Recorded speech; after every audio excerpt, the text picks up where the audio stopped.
Sorry about that quick delay there, folks, but it's still right where it was when you left off. Still 46-40 now with 1:05 to go.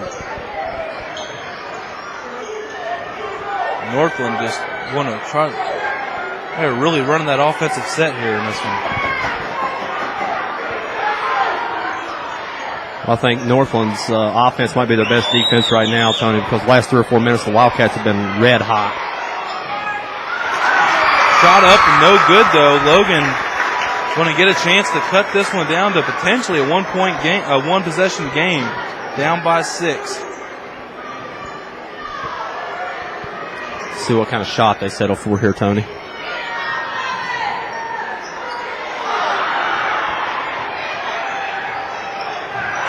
Ball with the steal, though.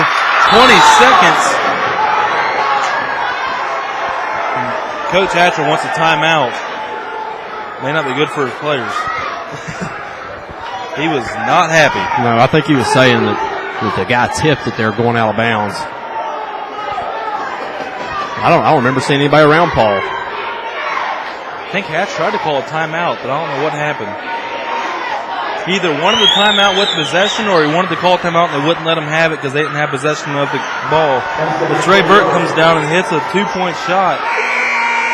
And a 3-point shot, full court heave-ho, no go. 48-40 is your score at the end of 3. We're going to keep it here, though.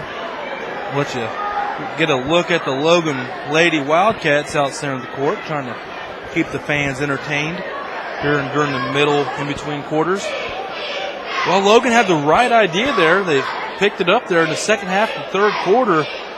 But Northland, I mean, it's just one of them teams that it's really, really hard to come from 12 points down against. That's right. I mean, they're a team that's going to capitalize on about 80 to 90% of the mistakes that you make, Tony, and that's what good winning teams do. I mean, Logan can look at the mold of this Northland team and take it, and use it for their advantage because they scrap, they hustle. As soon as they get the ball, their guards are filling the outbreak lanes. They're running the court. So it'll be real interesting here. You dubbed them the Cardiac Cats down in Huntington, and they better live up to that here in the fourth because they got a little work if they want to make this interesting. Yeah, another loss here on the island is definitely not what Hatcher wanted to see. He got a late start on his home games anyway this year, playing his first one about 3/4 of the way through January.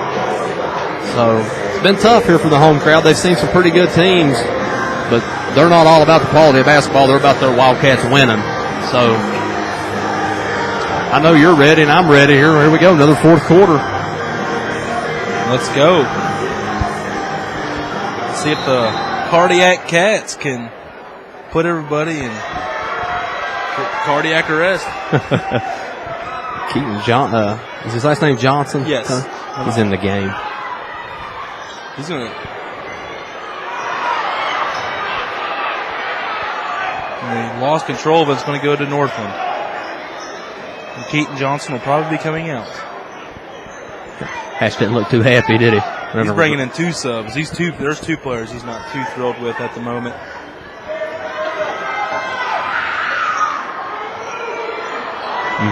Number 40, Devin Scott, connecting on the layup.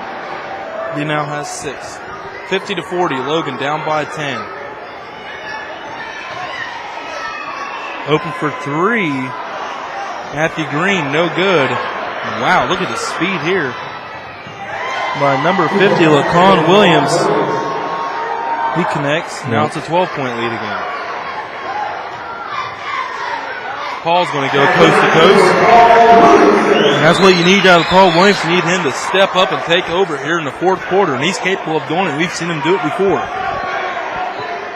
It's good for Paul. Finally, going back to what he does best, Tony, going to the basket, trying to draw contact. Trying to draw that contact, and he didn't get it, but he's still a good job. I'd say definitely well above average of finishing. It's Keaton Johnson that's got the doors blown off his back door there. I think his shoes are out on the baseline. And when you talk to the Wildcat coaching staff, they talk about the upside of Keaton and how well they think a player he could be. But the one the one hole or the one flaw in his game is defense, Tony, and we saw it right there as he played none of it as the guy went right by him. Yeah,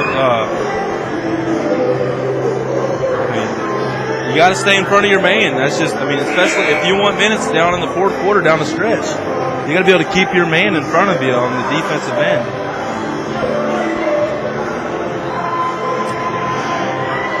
.6:30 remaining in the fourth quarter. 54-42. Logan down by 12. They got an uphill battle. Logan has the ball. Going to push the ball up the floor. Deontay Coleman going up and taking care of things himself. 54-44. Logan gets beat on the press, but went off of Gary Miller's foot to slow down everything, and now Northland at least has to run the offense instead of going on a fast break. Shot pulled up, no good. It's going to be last touch by number 3, Trey Burke. Miller, just with his size, altered that shot. You talk about, Trevor and other players doing it all the time. The guy saw him coming over and he pulled up early. And that's one shot they started keeping a couple of years ago is altered shots. At least, it's not making the stat books, but people on TV, on CBS, they actually keep track of that, altered shots. And Gary Miller did a great job right there, as he's been known to do from time to time. Yeah. If I'm going in for a layup, 6-7 coming over to me, probably going to alter my shot a little bit too, Tony. Nice pass. Nice extra pass. So Trevor will go to the line to shoot 2. He has yet to score tonight. Now, Trevor, he's an exceptional young man, ain't he? Out of Toronto, Ontario, Canada. Toronto, Ontario. That's going to be the 4th foul on number 10, Jordan Potts. And Trevor misses on the first free throw.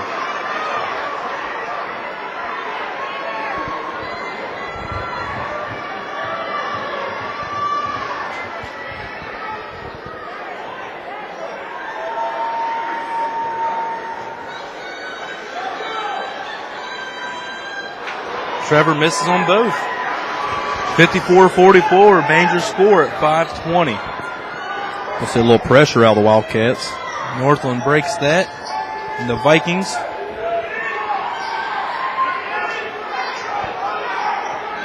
going to try to keep things going here. Number 22, Kashawn Lewis. To number 12, Levante Justice. Out of number 3, Trey Burke. Deontay Coleman poked it out there temporarily. And Trevor Andrews is going to pick up his 4th foul. That's pretty smart. They're going to put, is that 40 back on the line? He missed his last 2, Tony, so. Deontay squatting and maybe disgust. I don't know. He don't look too happy right now.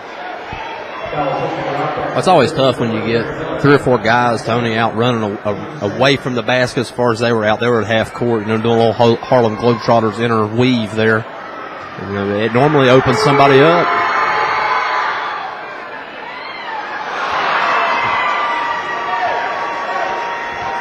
Devin Scott getting a home court bounce as the visitor there in that one.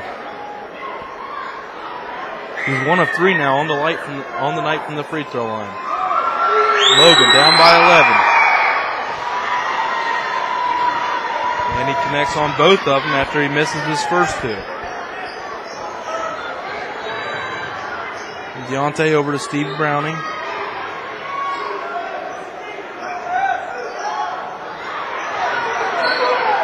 It's going to be the last touch by Northland.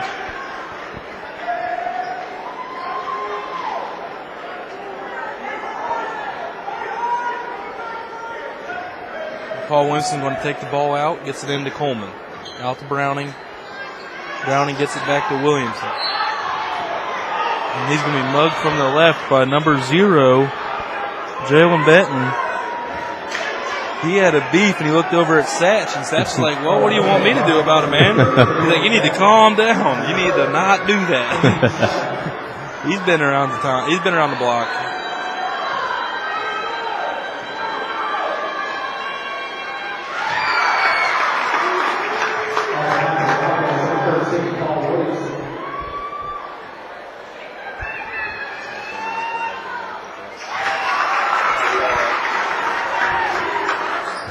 56-46. As Paul connects on the second free throw. He's 4 of 5 on the night. Quick shot up, no good by Northland. Put back, no good, but it's going to be last touch by, Northland. Thought maybe a Logan player got that one. But no one's here is going to complain as the crowd is desperately searching for a way to get in this one. Down by 12 with 4:10 to go. Deontay. That's just right. What it don't have to be pretty. It just has to work. Yeah, that's what they needed, Tony. You know, there's something to bounce their way. You know, just one break, can alter a game. I'm not saying that one did, but and you heard the crowd come alive. Anytime you can put 3 points up on the board, as you'd like to say it. 3-point play, the old-fashioned way, baby. Yep. It definitely is a huge boost of confidence through your team.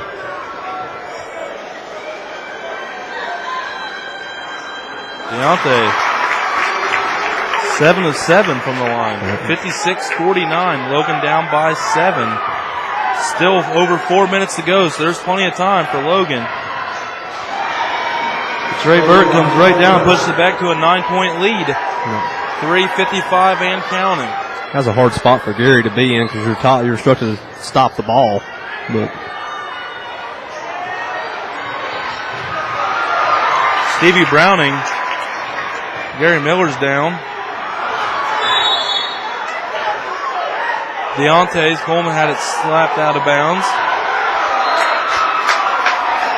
Our WVSN photographer down there, Amanda Runyon, getting in the action. She's telling us all the time, man. She's telling how she's down there on the battle lines. Yeah, she's like, man, I got hit. I got blasted. Like every time we miss it. Wow, they overturned that call, Tony, and this should go give that to the Wildcats.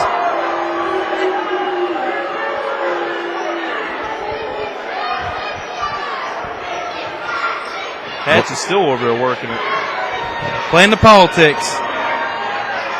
Jump shot no good by number 10, Jordan Potts. And Paul Winston going to push the ball up the floor. 3:30 and counting. He goes to the line. Oh, wow. Devin Scott got that one out of there in a hurry, but Paul Winston's going to go to the line to shoot too. Seems like the big boy down low. He said, well, I've read that book before. I've seen that coming. Yeah. He knew that Paul was going to try to generate some contact, and that normally slows the player down a little bit.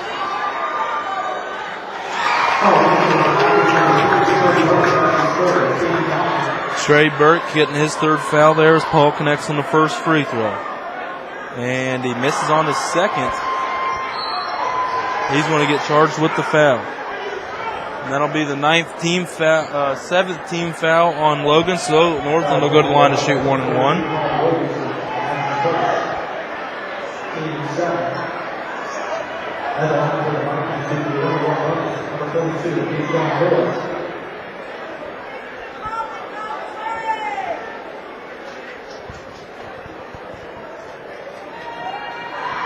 At the line to shoot the first one will be Keshawn Lewis. It's good.